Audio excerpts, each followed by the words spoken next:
Today, we hope to give you a glimpse into the day-to-day lives of our Akashinga rangers and the wildlife animals and the habitats they look after. We hope to take you behind the scenes of what the International Anti-Poaching Foundation does and answer some of your burning questions. My name is Nyaradzo, and I'll be facilitating our Q&A today. Joining me is our founder and CEO, Damien Mander, Sergeant Nyaradzo Hoto from our Pundundu camp. If you have any questions you'd like to ask throughout the session, please feel free to do so through our chat box. We'll be able to answer your questions at the end of our official live session. So now sit back and relax and let us take you on a journey to Africa. First, I'd like to introduce our founder and CEO, Damien. Damien, so please give us an update about the foundation and what the last year has been like. Yeah, thanks very much, Nyaradzo. Sound check. Coming through okay from Mozambique. Everybody hear me okay? Yes, we can hear you. Okay, awesome. Yeah, well, 13 years. I suppose when you hear it out loud, it makes you understand how quickly time can go, but how much can happen during that time. And I'm never one to try and wish, we're in the future and, where we're going to be in 5 years or 10 years time. I try to savor each day and each moment, each challenge as we go. But those 13 years that we've walked through together with a lot of the people that are on the call today that have been with us since the beginning and those that have joined us along the journey at various stages, we'll be able to understand the challenges that us as an organisation have faced, but also conservation itself as an industry. I suppose to try and frame where we are today, I've got to go back to the beginning and explain briefly how we started and our evolution as an organisation. And I suppose in a way the organisation's evolution has dragged my own personal evolution along with it. I came from the military and a military background after leaving Australia and then being in Iraq for several years. And then, coming from that environment into conservation, I sort of fell into cadence with the militarized or heavily law enforcement component of where conservation was going. And it was at a time where elephant poaching was really increasing across the continent. And even to date, we're seeing up to 35,000 elephants killed each year. And what's termed the Rhino Wars was really starting to escalate and gain momentum. And so then I came in and I saw, as I say, when you're a hammer, everything's a nail. So I saw the problems that I thought I could fix. And these were armed units crossing international borders, using automatic weapons, heavy caliber rifles, and going out there up against rangers to try and kill these animals. These, what I would call high target species, elephant and rhino. And these animals, either through the tusk with the elephant or the horn with the rhino, they carry great value. And that value is it goes through a chain from the people on the ground that are doing the poaching right through the supply chain, the trafficking chain. A lot of the times we're involved with organized crime where other currencies, just like rhino horn and ivory, other currencies would include drugs, guns, human trafficking, child prostitution. And so this for me was a very simple problem to go out and face. Okay, there's the poachers coming from there. They're coming in to hunt these animals, and these rangers don't have the right training or equipment. Well, let's go out and supply them with the right training and get the right equipment to them. I'd just come from Iraq. We'd been working within an annual defense budget of $600 billion a year. And I can say this now, having spent a bunch of time there and having time to reflect on what we did and the sort of missions that we were sent on. And I suppose really the whole purpose of Iraq, and essentially we were fighting the arguments of old men in defense of their oil deposits underground. And in the process, destabilized a country, a culture, and even a region itself. And I got paid a bunch of money to do that. I got paid a quarter of $250,000 a year tax-free, which I invested largely into a property portfolio back in Australia.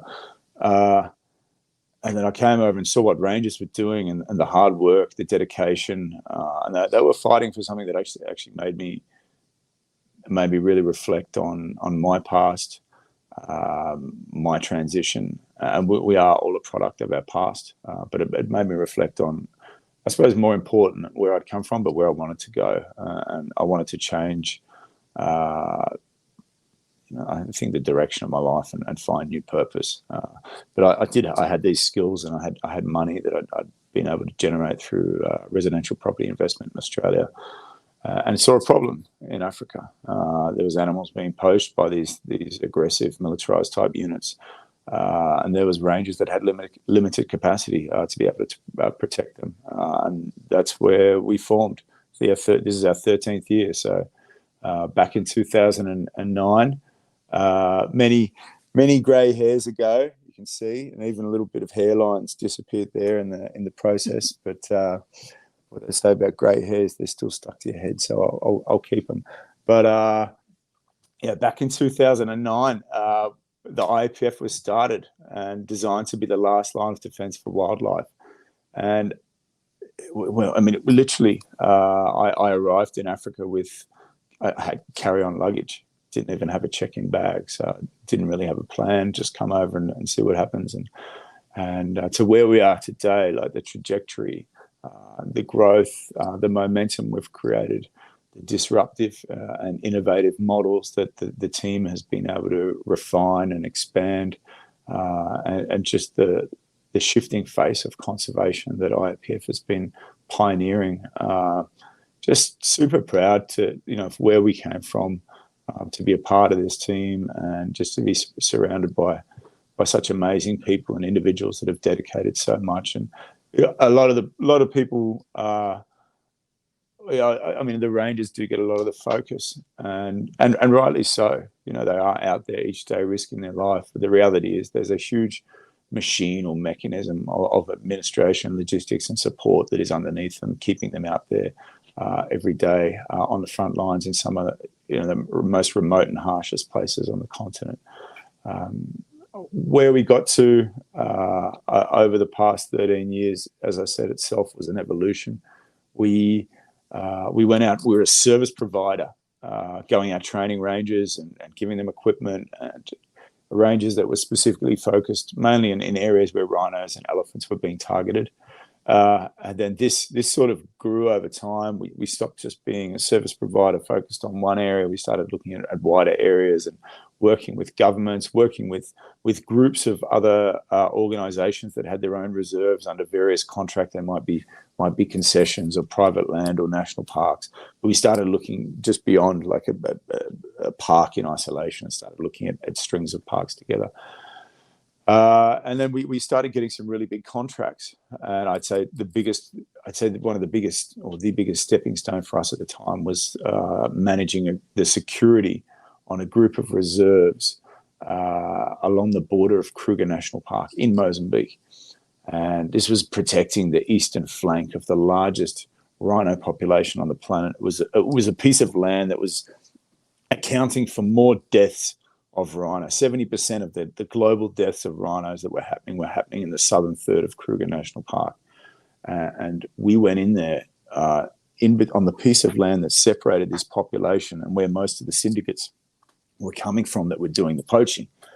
And we scaled up this huge operation, had helicopters, aircraft, canine attack teams, guys with similar backgrounds to myself. And we essentially had this ongoing conflict with the local community. And we were very good at stopping poachers from coming through into that reserve, into Kruger. And in 2015, 2016, we started to see a downturn for the first time in about 8 years, almost a decade, a downturn in rhino poaching numbers in that region. And that led to, in 2016, it helped play a part in 2016 as an international downturn in rhino poaching figures. We got a lot of kudos for that. We got a lot of credit. We put our hand up and took credit for it.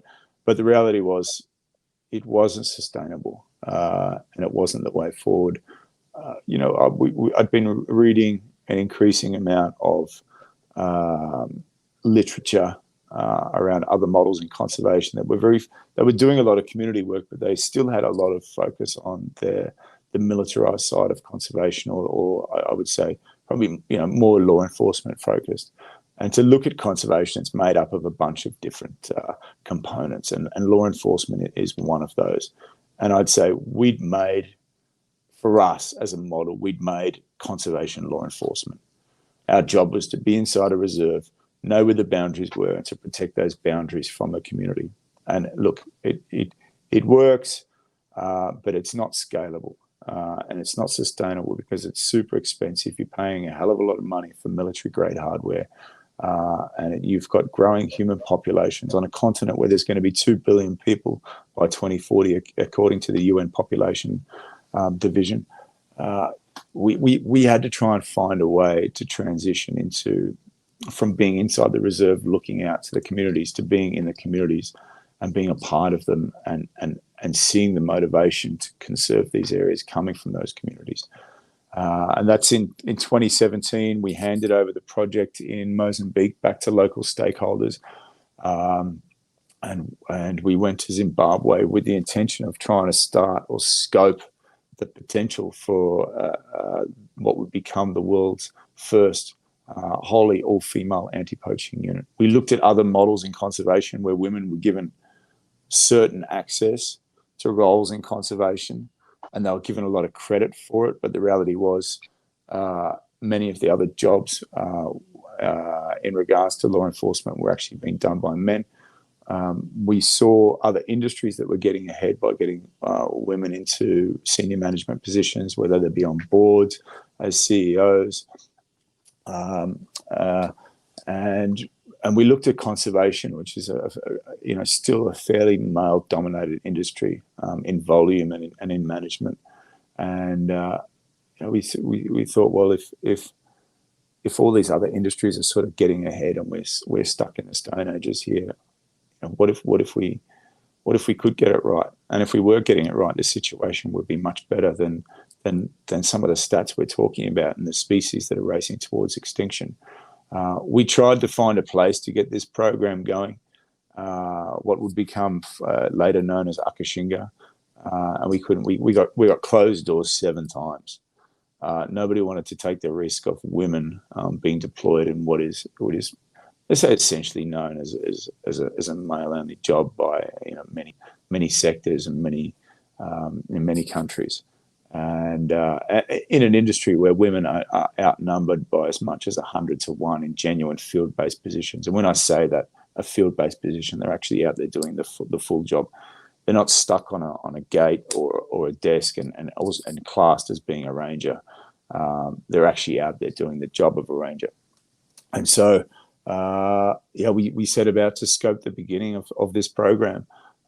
We started off with 16 women, protecting an area of around 90,000 acres in the lower Zambezi ecosystem of Zimbabwe, on one former trophy hunting reserve, and I'll get into that more into the program as we go along today.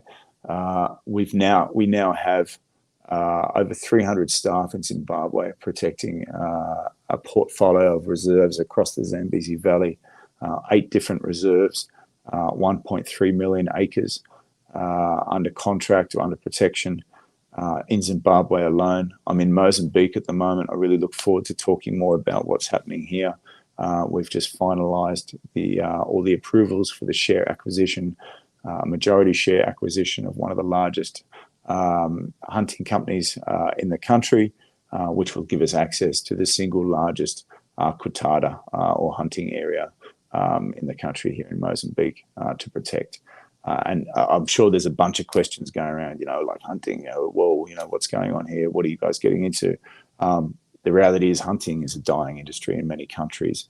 We wanted to look at hunting as an equation to be solved rather than an argument to be had. And to do that, we have to look at the amount of land that has traditionally used hunting as an economic model. And so what we've been doing over the last 4 years is acquiring a lot of these old trophy hunting blocks, and resurrecting them. And that's what we're doing here in Mozambique. The area that we've got here is taking us into terrestrial coastal and maritime conservation in an initial portfolio size of 2.2 million acres.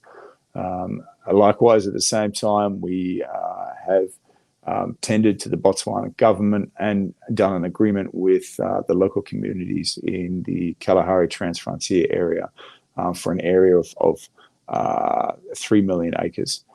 So all of a sudden, we've gone from being this sort of security-focused organisation, conservation, to an organisation that it has 6.5 million acres of land as part of its portfolio, either underway in terms of protection or in the breach. It's imminently about to start, and so it's been a steep learning curve. It's been a beautiful journey. Sometimes it's 3 steps forward and 2 steps back, but it's still forward momentum. And I can't say enough about our donors and supporters out there around the world.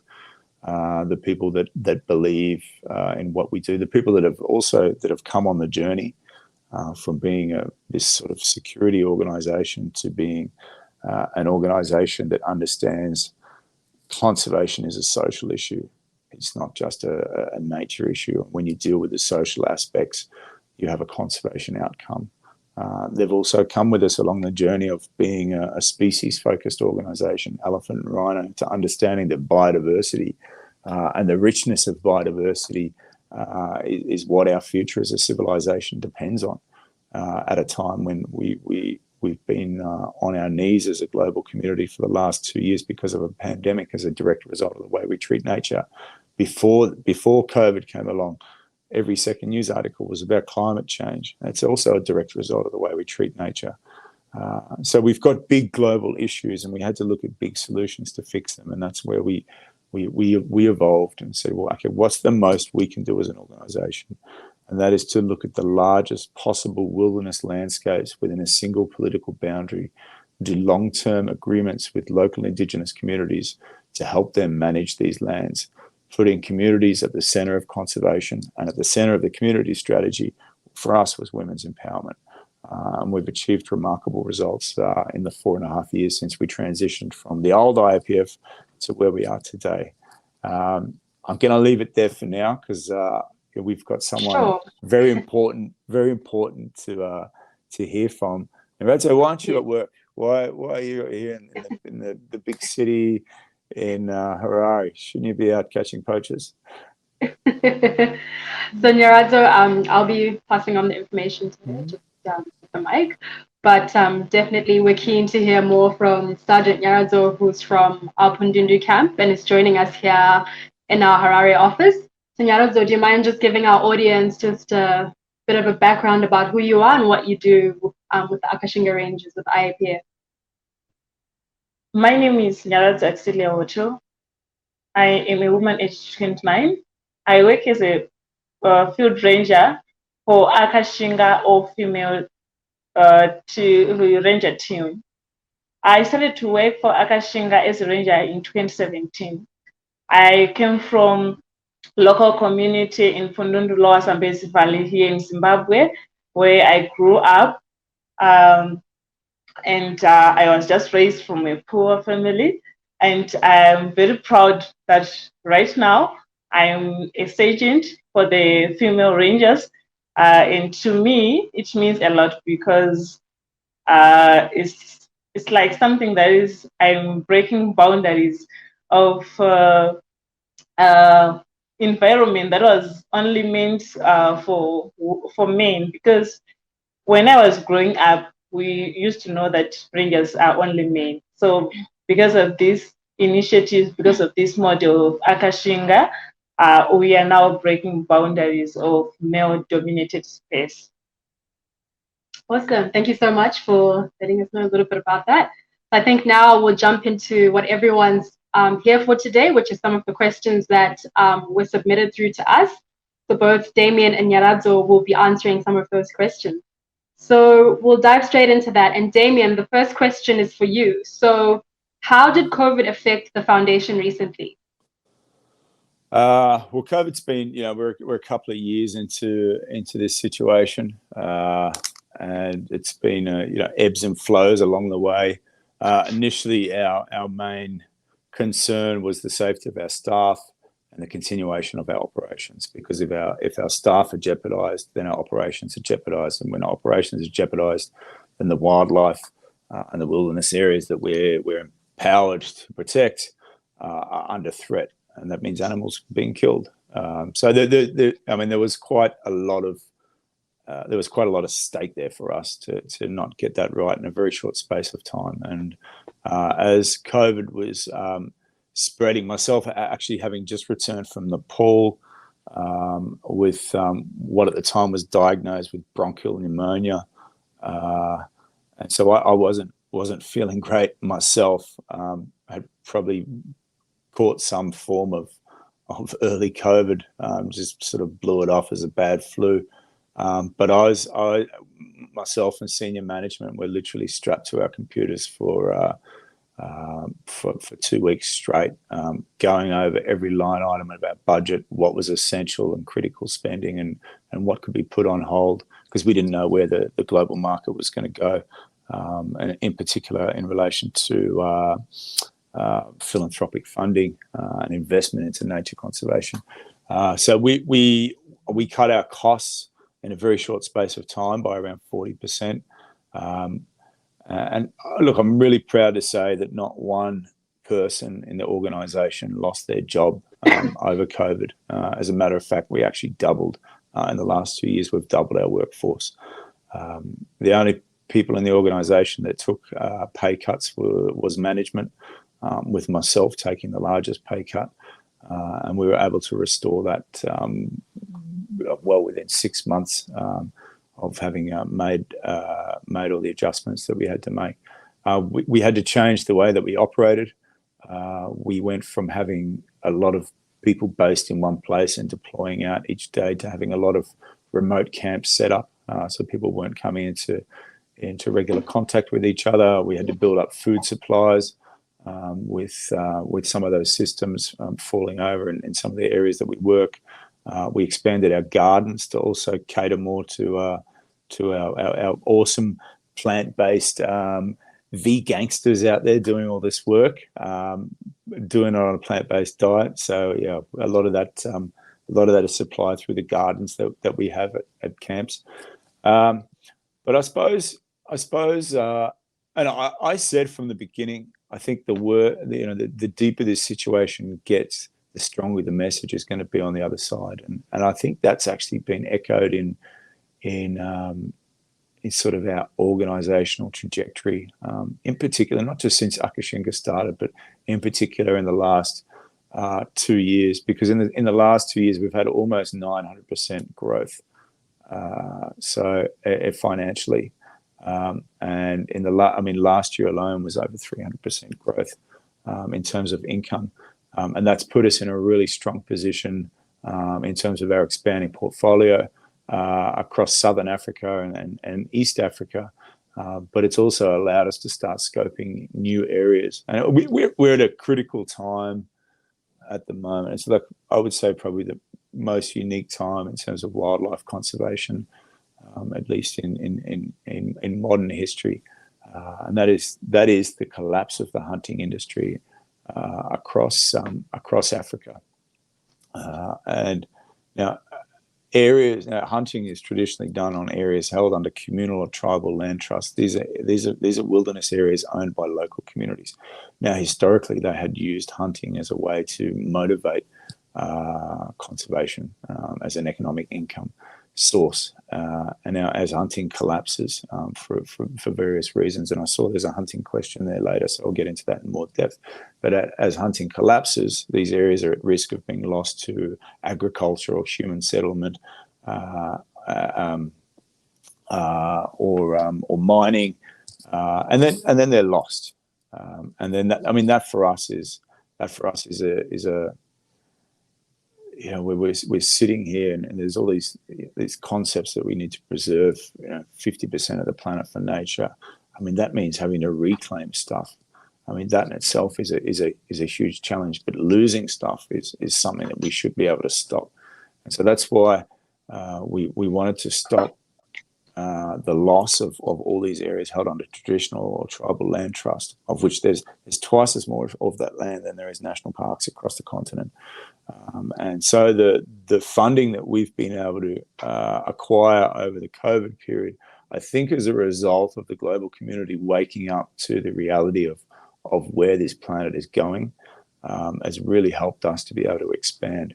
And like seriously, you turn on the news, the world's burning, it's on fire, it's heating up, or it's flooding, or whatever. We got some big problems, and I don't think there's ever been a more exciting or an important time in history to be alive and to be fighting for these problems as part of a conservation or environmental movement. And I think COVID has really played a part in realizing that we've been pushed further and further into a corner as a species, and we're starting to wake up to the fact that if we don't do something about it, we're the endangered ones. Thank you so much for that, Damien. Speaking of COVID with its challenges, Nyaradzo, the next question is for you, relating to some of those challenges. What has been the biggest challenge for you being a ranger? Just relating to you. Okay. I was just answering this question by giving an example, because I understand that everyone knows that being a ranger is sort of like the job like is a bit risky, but I'm very proud and happy that we have received it. Enough and adequate training, and we've got enough equipment for the job. And we have been trained on how to handle all the situations that are being afraid of people in the field during the patrols. But to the other side, it might be a challenge, because when you are on patrol, taking for example, if you take fresh force of poachers, you might not even know that either the poacher is armed or not even armed, or even when you are on patrol, you don't even know either you're going to come across with a dangerous wildlife. Yeah. So as rangers, we are very aware of those situations, because I understand that being a ranger needs someone who is both physically and mentally fit. And we are the ones. And we are dedicated to our job to conserve the wildlife and nature.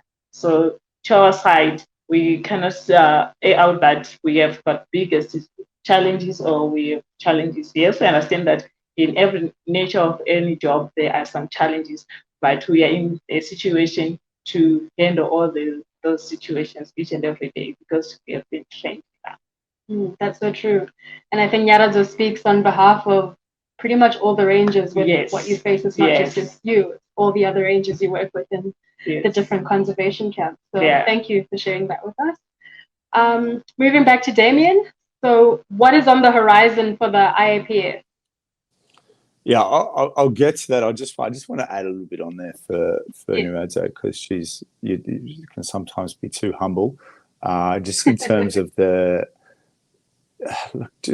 rangers, not just with Akashinga or with Iapf or in Zimbabwe, but around the world, they do such an amazing job on behalf of a global community to protect these what we call ecosystem services. It's what nature does for us as a global community, and there's yet to be an actual value placed on that, but there's actual systems that are starting to take place. So there is a financial value placed on nature that is protected, and what that means to civilization. But it's rangers that actually go out there every day and protect these natural resources, and often in the face of danger, or communities that live in impoverished situations that are trying to access natural resources, which in itself is a moral dilemma for us. But at a time when, if we don't protect what we do have left, there will be nothing left. So it can often be a thankless task, alongside being a dangerous task. And someone like Nyaradzo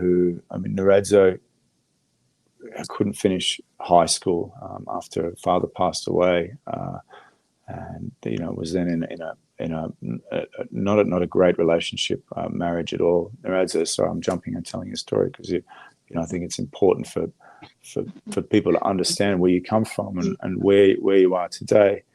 because it's inspirational. It really is. But now you've got a shining young woman who is such a brilliant and beautiful example to women across the country, across the continent. She owns her own land. She's built her own house not far from the school she once couldn't afford to attend. She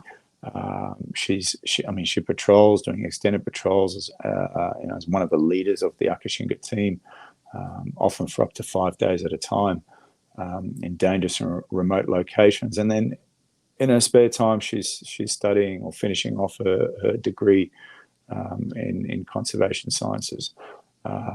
And happy to sit alongside her recently while she gave a lecture to Harvard Law School, and now also preparing a talk for the National Geographic Live circuit, which will be presented to thousands of captive audiences across the United States. So it's just a testament to, Nyaradzo, what you've done and where the direction that you're taking yourself. And it's just, and so many of the women have got similar stories, and it's just it's great to see them being the change that these communities had the potential to realize. We're working in a country that, when I arrived in 2009, had the lowest life expectancy in the world for a woman. It's less than 40 years of age. And life for a woman in rural Zimbabwe was not easy by any stretch of the imagination. So to see now women at the center of this strategy and this movement that are starting to turn these communities around and being the change makers and the leaders in these communities, just like Nyaradzo, it's inspiring. It really is, Nyaradzo. So well done.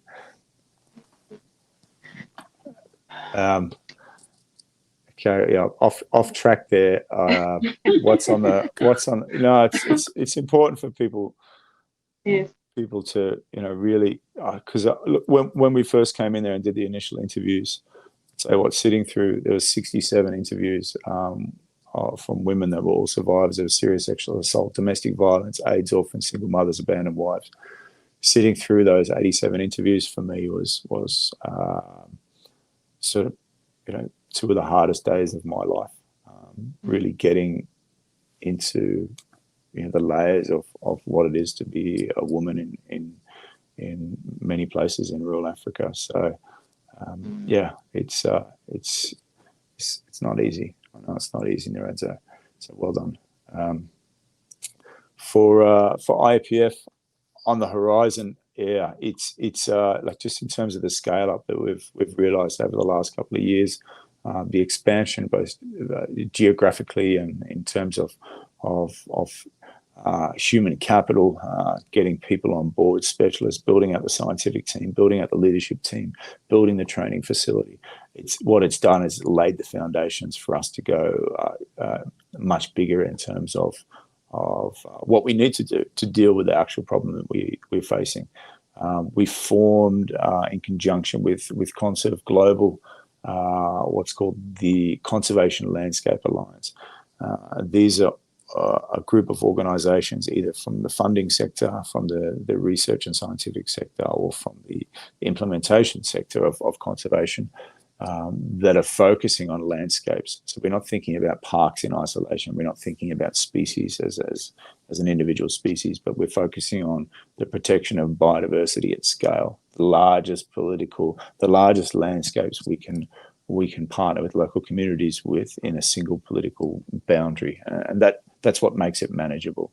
A lot of these transfrontier areas, when you try to bring in multiple governments at once on a single plan, it's very hard to get the momentum that you need in terms of protecting these areas very quickly. So this has been our model and our strategy as we expand, partnering with local communities to achieve conservation at scale and achieve through social development. The Akashinga model dramatically decreased our costs in law enforcement by around 2/3. The first third, which is predominantly invested into women through the salaries they get, is a direct community investment at a household level, and the single most beneficial dollar that can be spent on community development, that's women's empowerment. There's an overwhelming body of evidence that tells us that.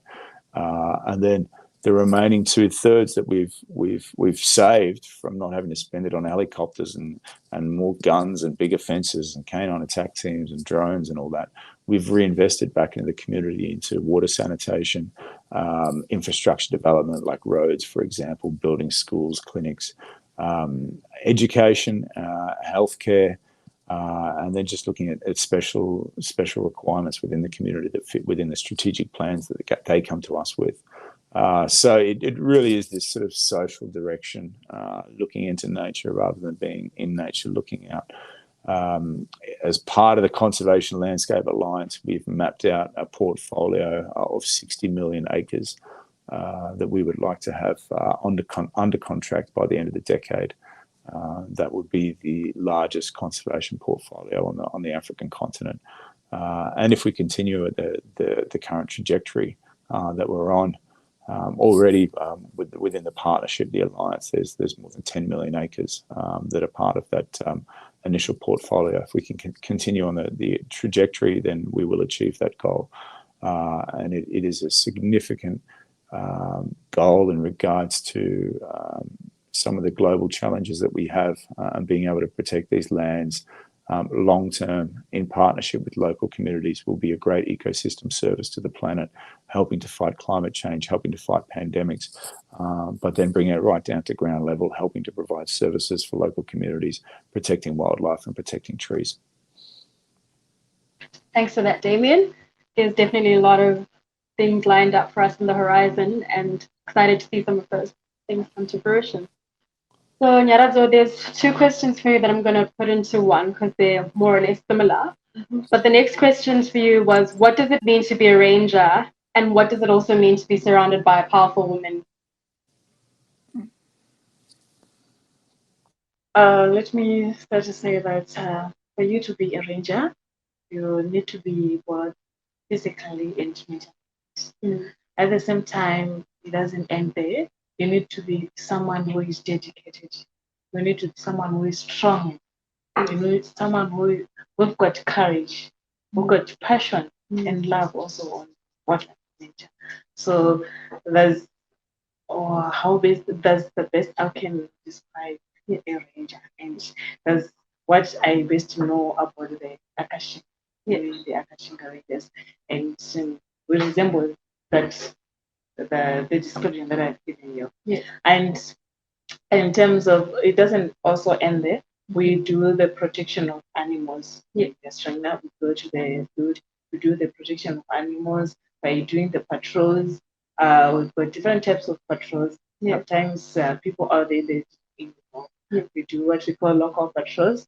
That's when we patrol from the main station, and also extended patrols.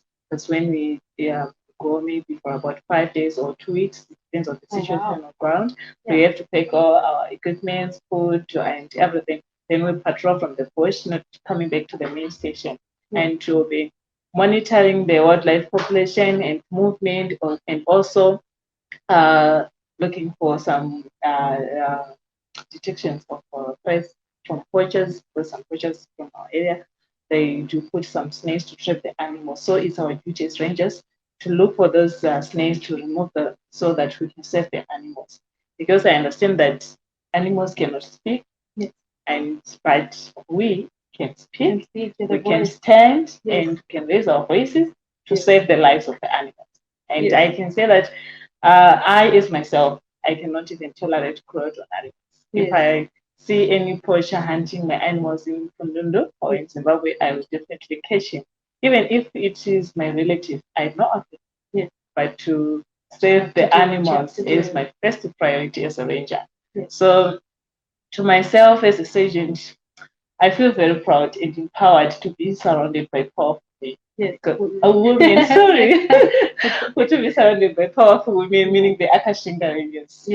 I believe that, and I understand these girls, we women, we Akashinga Rangers, we've got that strong element of integrity. Yes, absolutely. We are not easily breakable. We are not even we are unstoppable. Yes.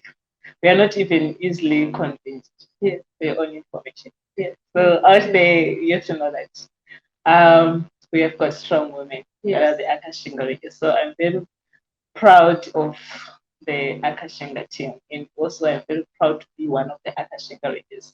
Yeah. Mentioning also that I'm also one of the pioneer rangers of the Akashinga Ranger team. That's awesome.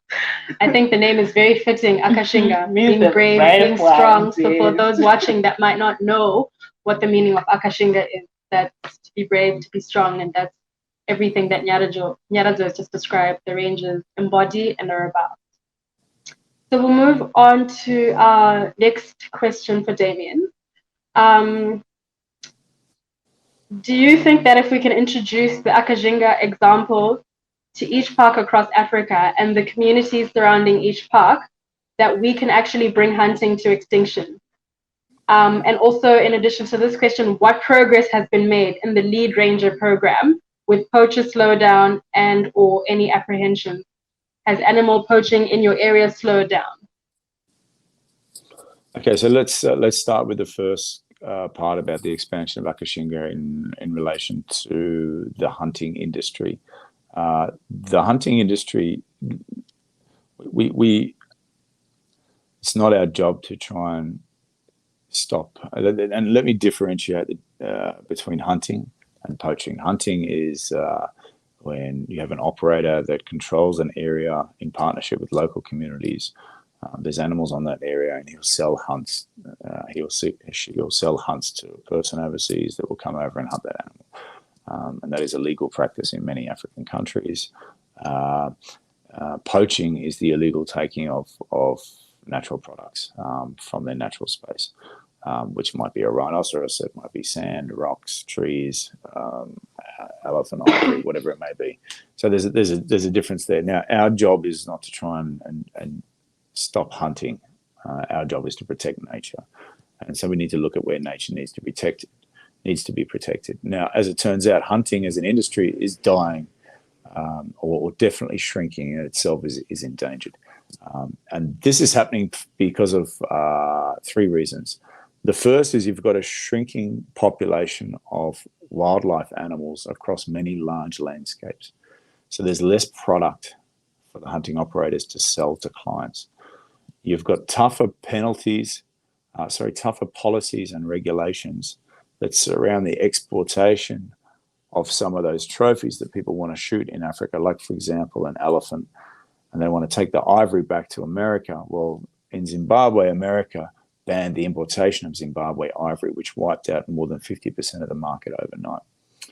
And then you've got a shrinking client base. You've got less people that actually want to get on a plane and fly across the world to hunt anymore. And I think it's just, in my opinion, there's a generation raised on social media that just doesn't want to hunt. And even myself, I used to be a hunter.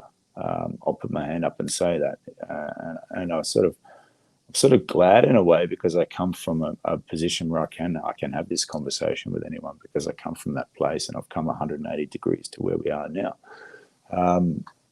And so you've got a shrinking product base. I hate to refer to animals as a product, but in the eyes of trophy hunting, that's what it is. You've got a shrinking client base, and you've got tougher regulations separating the two. So all of that means there's less hunting going on, and as there's less hunting going on, people are pulling out. There's no money to be made, and then all of these vast tracts of land are being left over. And so this is where we come in. So we don't go to an area where hunting is, and I'll use the word working, okay, but it's still, people get angry about hunting. They get angry about hunting. They get frustrated. They get emotional, and I get it. Look, I get it. I understand it. I never hunted again after Iraq because I knew what it was like to be hunted. I hate animals suffering. I'm tiptoeing over ants walking down the footpath. I haven't put meat in my mouth for 9 years. We got a whole program that's plant-based. I don't want to see any suffering happening to animals. But what I tend to dislike more than the concept of hunting is the concept that people think you can just switch it off and everything's going to be fine. And that's not the case. If you just switch off hunting in an area where it is economically working, then all of a sudden the person who's running the operation pulls out. They pull out their anti-poaching unit. All the resources are gone. The community projects that may be getting done are gone. The fences come down, they get cut down and used for snares for poaching. The trees get cut down and people come in and all the animals get killed. And so what I dislike more than that is the fact that when people jump up and down and say, hey, we've got to stop hunting, they don't have an and what. What's the alternative? Because the victims, the real victims, are going to be wildlife across that entire area, not just a handful of victims that there normally would be. And I hate to say this, and I'm not trying to endorse it. I'm just trying to be practical and realistic about the situation on the ground here. As someone that doesn't really like it as a practice, has been involved with it previously, doesn't want to see it happen again, but also doesn't want to see something worse happen. So, we need to look at the multiple angles of this. So, humans are emotional creatures. I understand that. I get that. There's emotion involved. You've got to almost pull the emotion out of it and just, come at this from a practical level. And look, as I said, it's not even our place to have a fight with a hunting operator. In some cases, we've done partnerships with them because they control or have access or long leases on such massive tracts of land. And as their industry dies and their income shrinks, it's like, well, they've got these huge blocks of land. And we go and say, well, okay, we'll do a deal with you on a million acres of land here. If you hold on to it, eventually it's just everything's going to be cut down and lost because you don't have the resources to protect it. What if you just keep a little corner over there? You can do your hunting there and we'll protect the rest and we'll do a joint lease together. And that's a win-win situation. As I said, the alternative is it's all lost. So we need to be practical in our thinking. We don't go out. Let's say a hunting area is economically working and the community's happy and wildlife populations exist in the area. The trees are being protected. The hunter's making an income. The clients are coming from overseas. It's not in our interest to go and compete against them for their land contracts.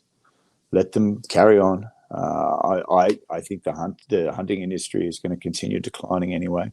We actually have commissioned a study into the state of the hunting industry across in conjunction with several other organisations, but we've commissioned this study to understand the scientific and data-driven status of hunting in Africa, country by country, lease by lease, area by area, species by species. So we can sit back and say, hey, look, guys, we've got the data here. The industry actually is dying in these countries. It's doing all right over here. And then we know that we can sort of shift our attention to a place like Tanzania, where 250,000 square kilometres of land across the country is set aside for wilderness areas and hunting areas. We can go and start focusing our attention on these areas that will be lost. And I think that's important.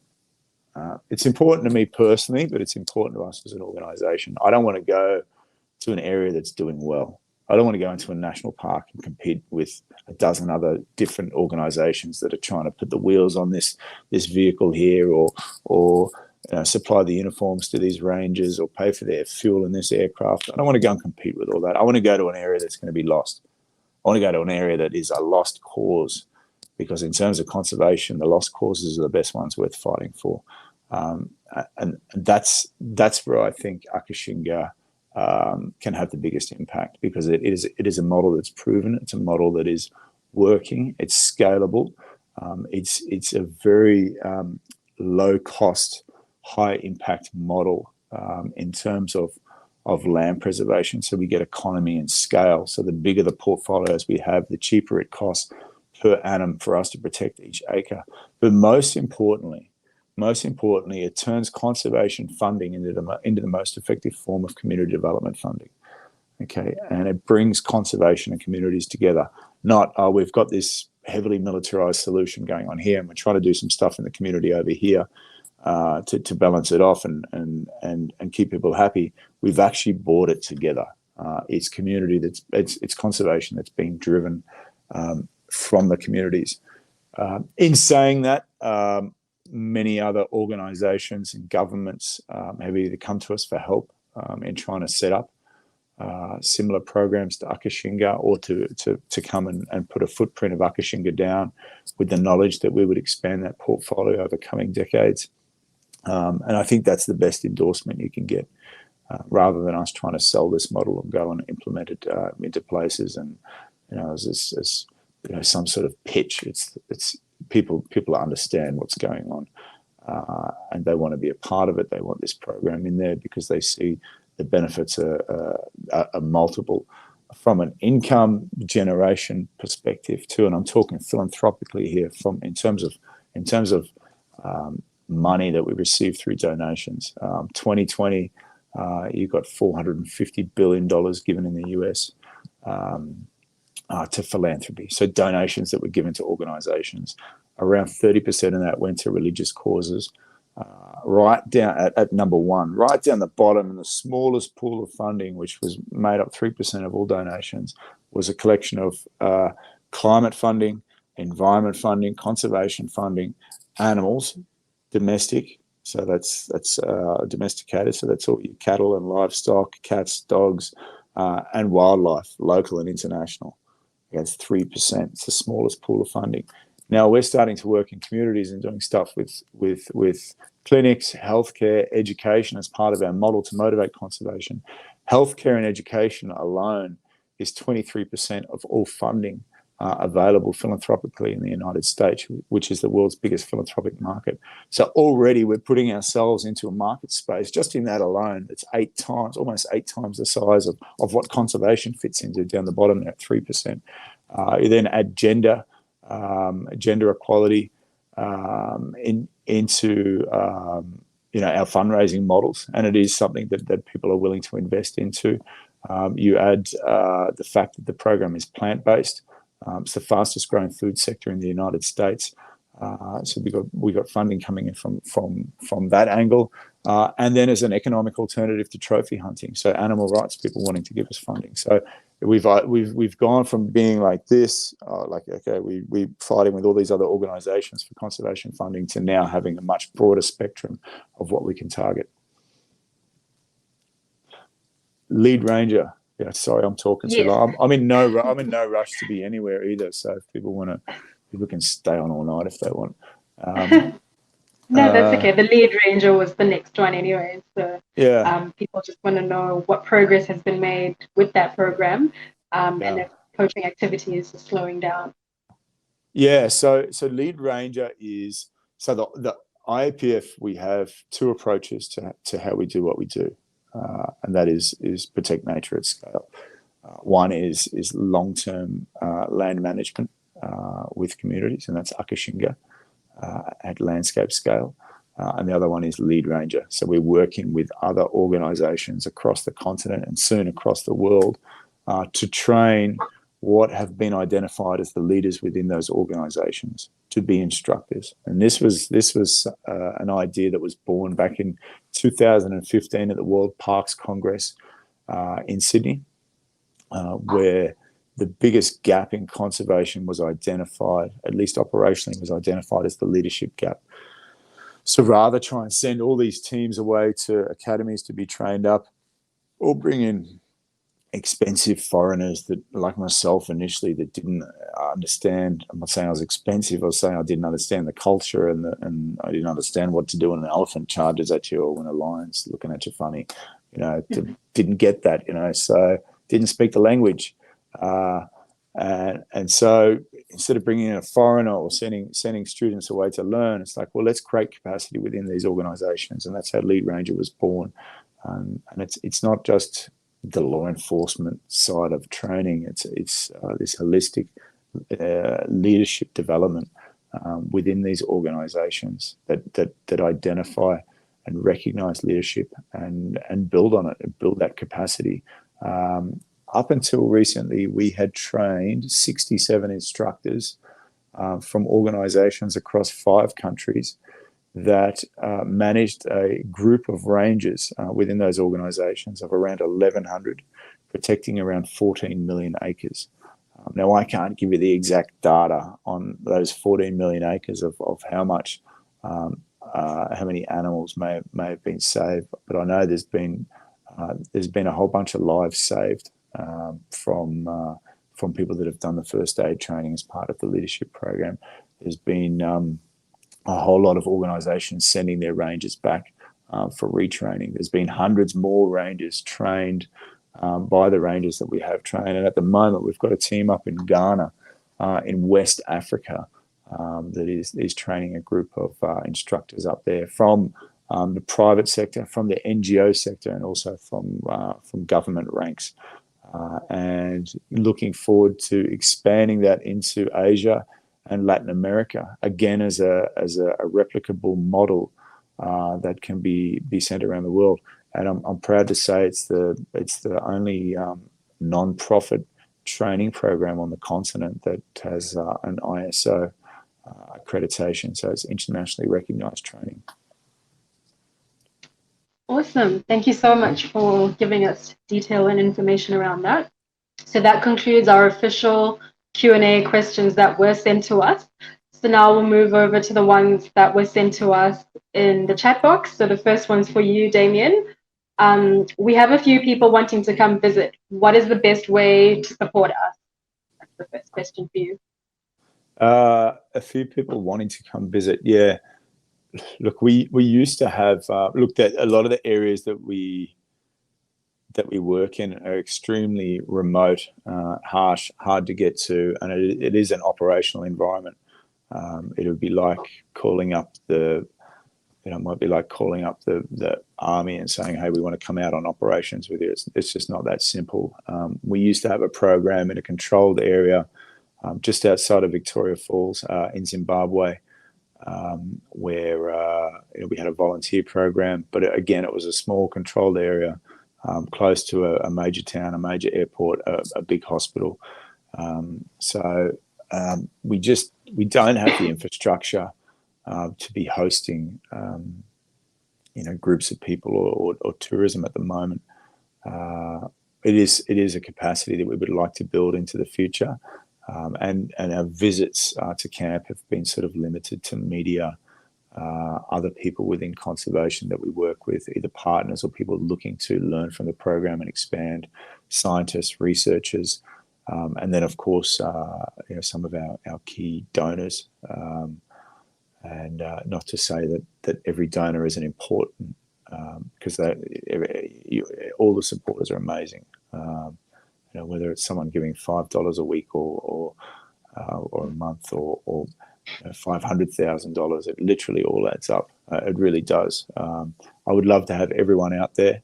I think the best we could do is I just want to plant a seed and say that we are getting more media and hopefully a series, a short documentary series with much more content than the previous. I'd call that a teaser, the 14-minute doco we did with James Cameron and his team and National Geographic, but there will be more media coming out of the field in the not too distant future.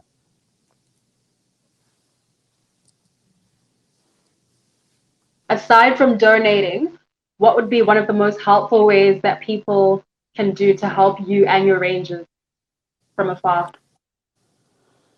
To help me and who, sorry? To help you and the rangers, what would be one of the most helpful things apart from donating? Yeah, look, I mean, of course, donating is always an important thing, but I like to think of what we can do just beyond our bank accounts and beyond Iapf, beyond Akashinga, beyond Zimbabwe, and it comes back to who we are as individuals. We're here protecting nature, which has evolved over billions of years, as individuals that have a handful of decades to evolve. And evolution is the cutting away of the bits that don't work and keeping the bits that do. And myself, I'm always trying to do something better or improve myself. And I think if we can take away a lesson from the last couple of years, and as we all get a little bit older, whether you're turning 10 next year or turning 90, it's never too late to start really thinking about the changes that we can make in our lives that impact the life of nature and animals. And in turn, look, what we do to nature, we're doing to ourselves. If we look after nature, we will look after our own species. If we destroy nature, as I said earlier, we're the endangered ones. So just becoming more proactive in how how we incorporate nature conservation, awareness about the environment, and how we impart that knowledge onto people around us, our children, our colleagues, our friends, our students, our parents. Can be hard raising parents. Imparting that knowledge on and trying to create change, because we are part of a global community. I mean, we live in different countries or communities or cultures, ethnicities. But we're all in this together. We're literally all in this together, back to back. And doing a couple of good things doesn't give us credits to go and do a bunch of bad things. We need to build up a whole lot of equity here in terms of what we've destroyed on this planet, and it's going to take some hard work to get there. And that hard work is going to require some pretty hard decisions from each of us in the way we lead our lives. And you either want to be part of the problem, or you want to be part of the solution. I'd like to think that we're beyond the short-sightedness of where humanity, I'd say, has come from. To be really starting to think about the future, and that we might. Some of us had children, some of us don't. But we all have. We are all involved with someone that is going to inherit what we leave for them, and we don't really want to leave them a flaming pile of burnt forests and deserts and heating oceans and bleached coral reefs. We're better than that. And at what price do we put food on our own tables each night? And what are the consequences of our own actions as individuals, as families, as communities, as countries? One of the greatest things we could have is political will in terms of conservation and environmental change. We don't have that. We don't have it in so many places, and so we have to rely on society to make change. And big changes that happen in civilization, they start from the ground up, not the top down. Damien, next question for you again. So your conservation model is clearly taking the world by storm, but I imagine there are some people that are not keen to see it succeed. Have you come into conflict with outside interests like trophy hunting interests? And what are the main struggles to expanding? Good question.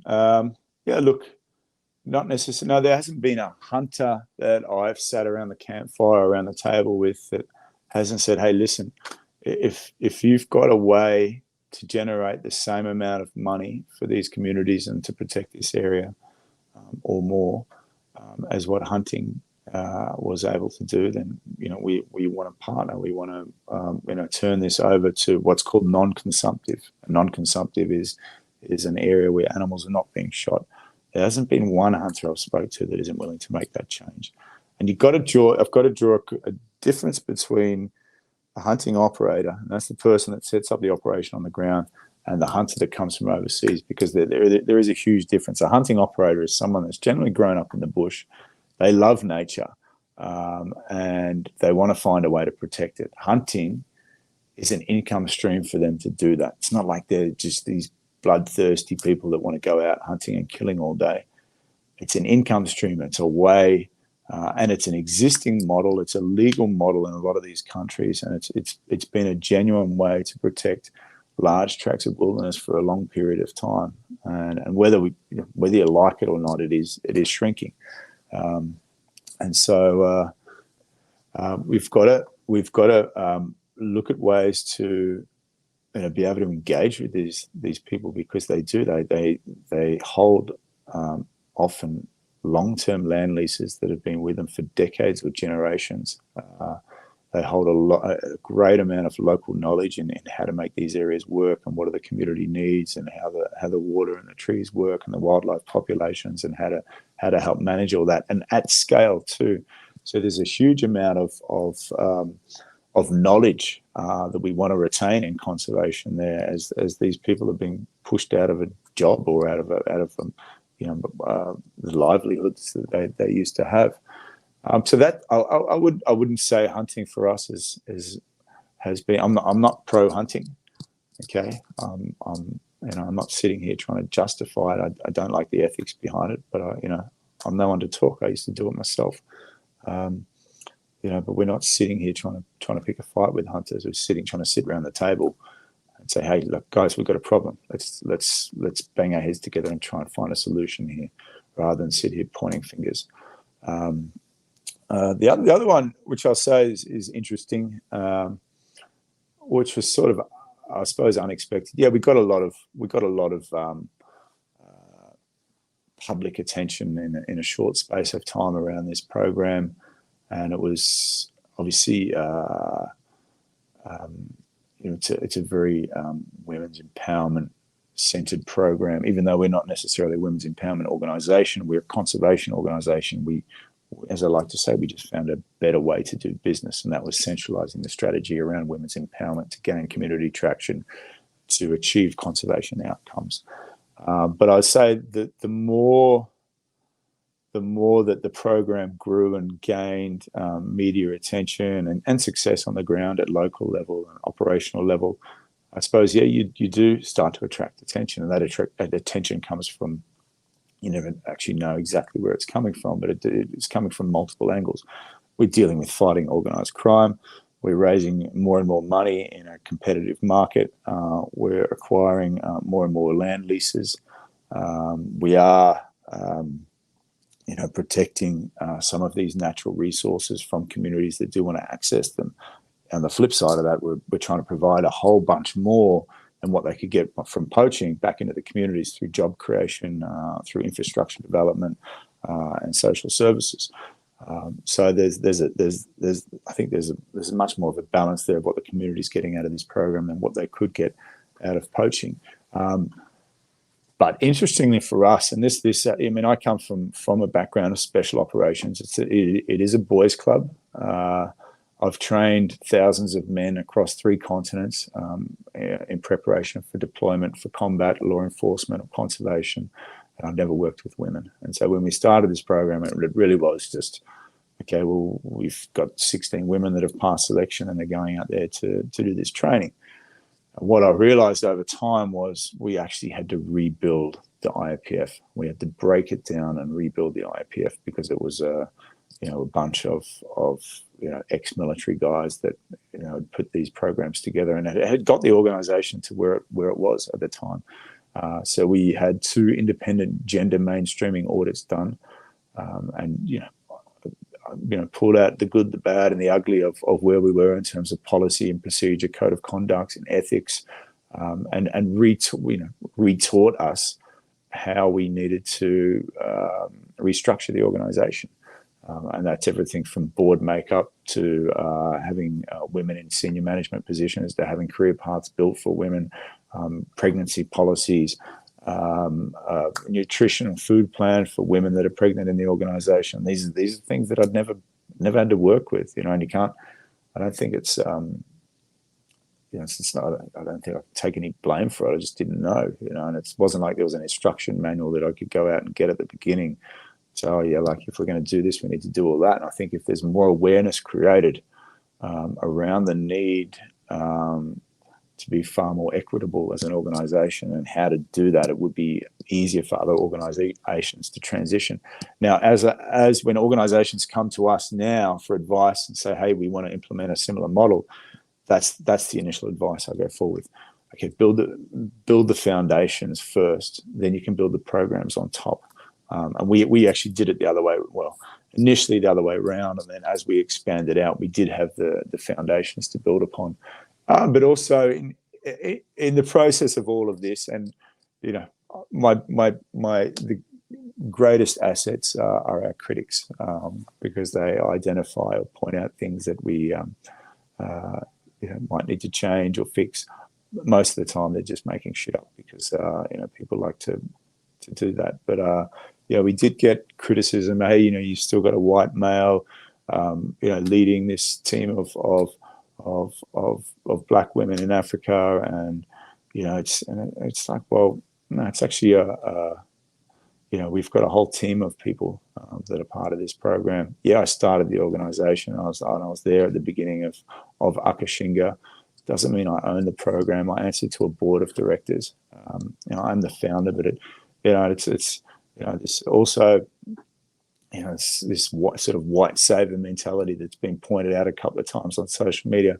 I don't come from sort of white privilege. I was, yeah, I got the skin color, but, I was working as a garbage collector on the back of a garbage truck in Melbourne as an 18-year-old kid out of school that had no other job to go to. I came from a rough part of the neighborhood, and I joined the military, and I put myself through some of the toughest military selection processes on the planet. I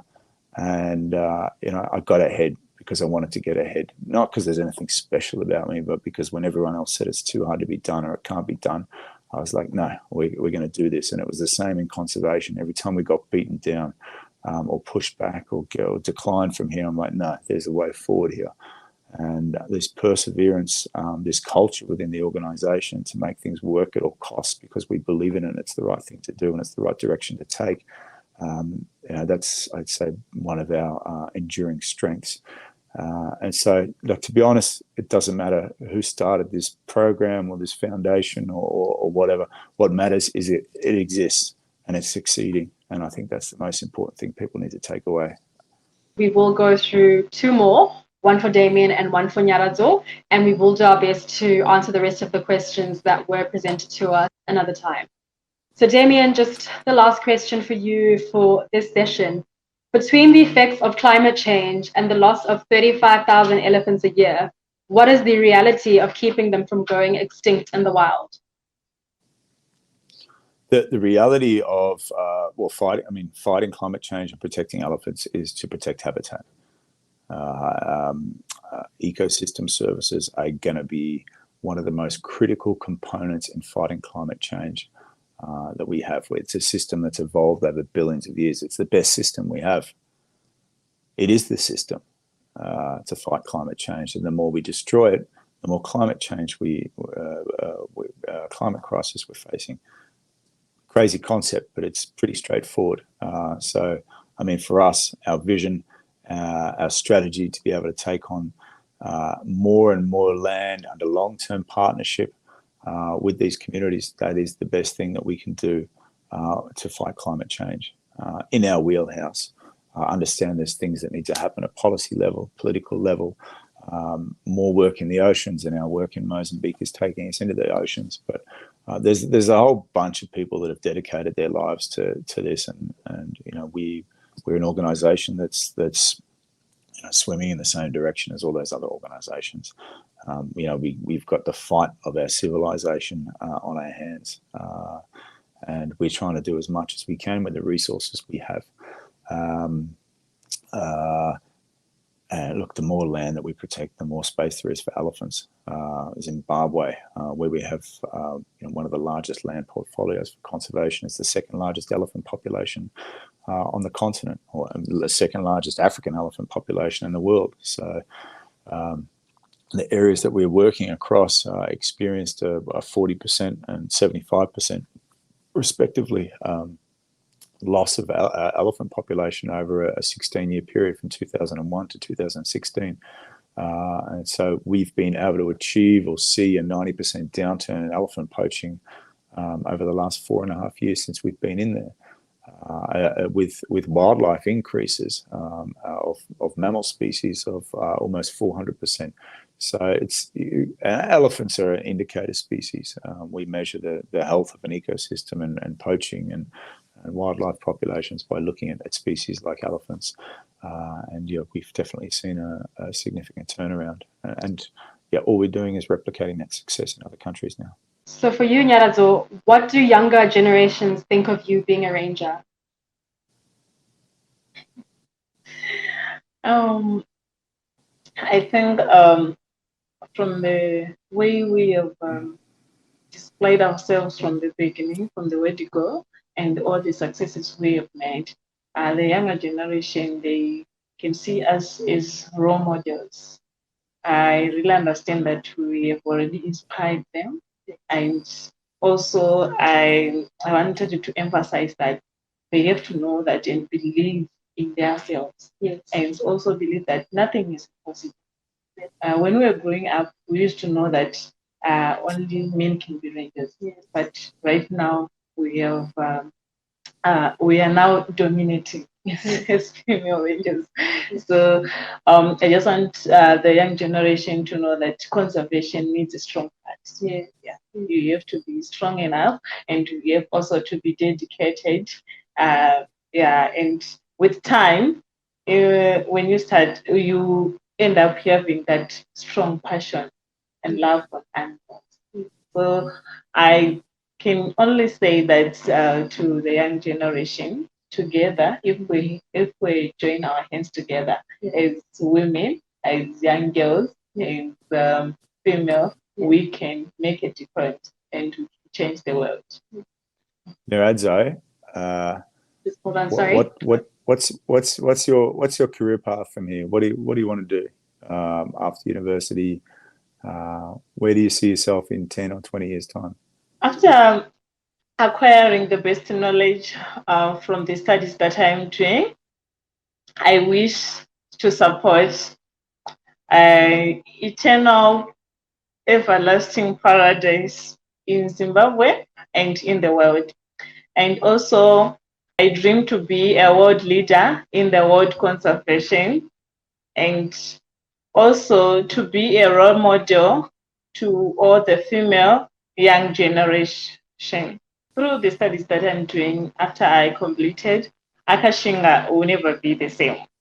And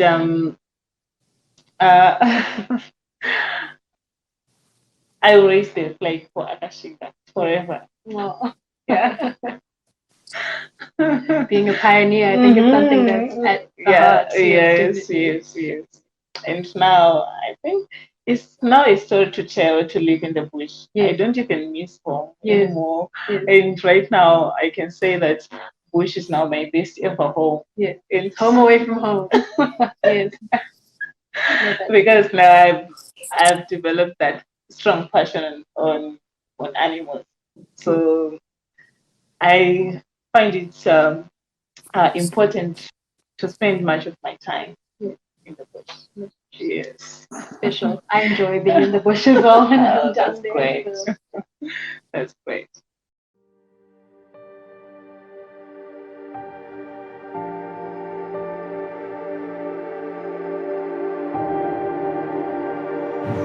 I'd like to send a personal thank you to all our donors out there that have supported us, all the people that follow us, and all the people that are taking an interest in nature conservation. We thank you all Akashinga donors for the job that you are doing, especially when we are looking at the protection of wildlife and the nature conservation.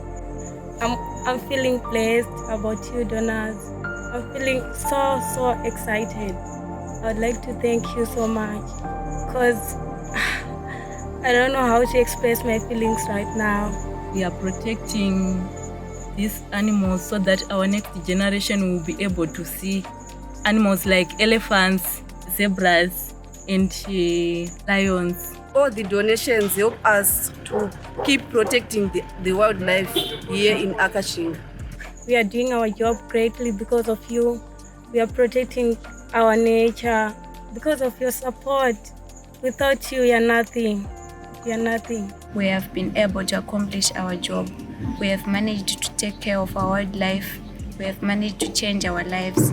With that, I'm grateful. That's why we are doing all our best to protect this natural environment. Donations are helping us to keep up our job. It makes me proud to be part of a team that is supporting all these rangers that are out there protecting nature and all the animals that are within these wilderness areas and the communities that surround them. Our future as a civilization is directly dependent on our willingness to preserve biodiversity. For everything you are giving us to do our job and to make our job easier. For all your donations. We are happy as the Akashinga Rangers. I'm so happy. We are doing our job greatly, and we are doing it perfectly because of you. Without you, we are nothing. So we thank you all donors for the job that you are doing. We really appreciate your kindness. It means a lot to us. We are doing the job well because of your donations. I'd like to send a very big thank you on behalf of myself and the entire team at Iapf that makes our frontline conservation efforts a reality. Thank you. Thank you. Thank you. Keep the fire burning.